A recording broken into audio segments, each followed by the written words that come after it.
So Dr. Hu is with Brookhaven National Laboratory, and he'll be telling us about high voltage and low temperature electrolytes for lithium batteries.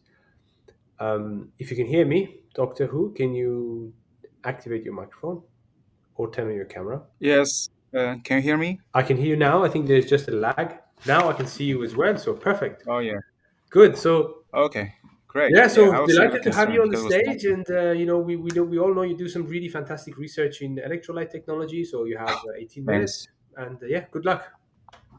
Sure. Thank you. Yeah, so I come from Brookhaven National Lab, and so this is have some kind of academic background. So I hope my talk will not get the audience sleepy, but I'll be discussing our development on the high voltage and low temperature electrolytes for the lithium batteries. Okay, can we go to the next slide? Okay.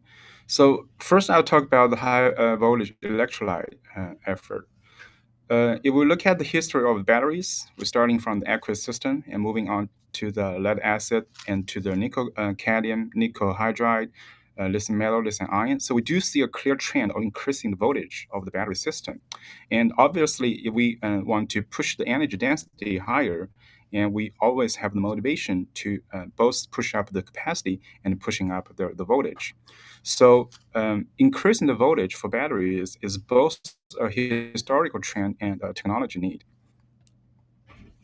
For lithium batteries, there always has been a motivation to increase the cycling voltage to a higher region.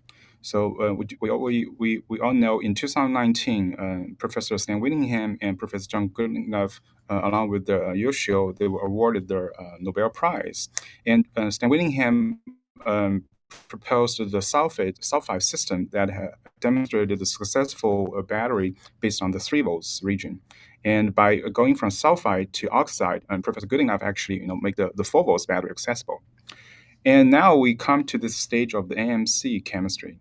And we know typically the AMC, depending on the specific stoichiometry, we probably could charge it to like 4.2 or 4.3 if there's very high nickel content, or maybe even to a little bit higher voltage if the nickel content is a bit lower.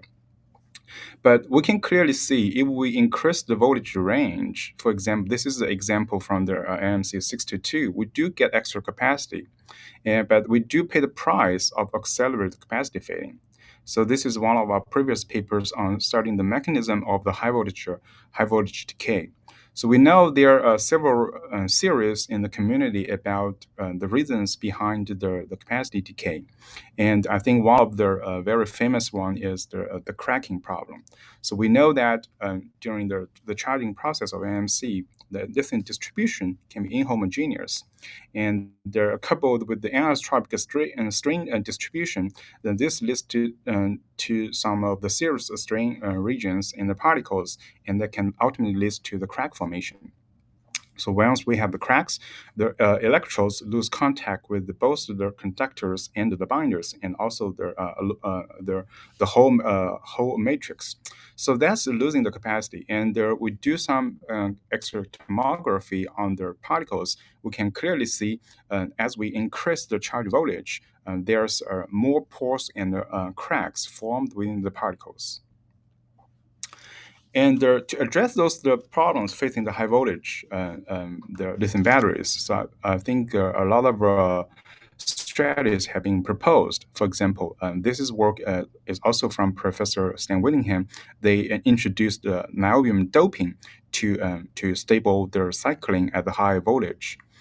And also there works on the coating. So people have proposed that if we coat the cathode with the various kinds of fluorides or oxides or other chemicals, they may have the potential to protect the cathode at a high voltage. And also there are single crystal endeavors, especially those works, for example, from Professor Jeff Dunn, and also like from Professor Jie Xiao from PNL, they designed the single crystal AMC materials to mitigate the crack problem. And also their efforts on electrolyte.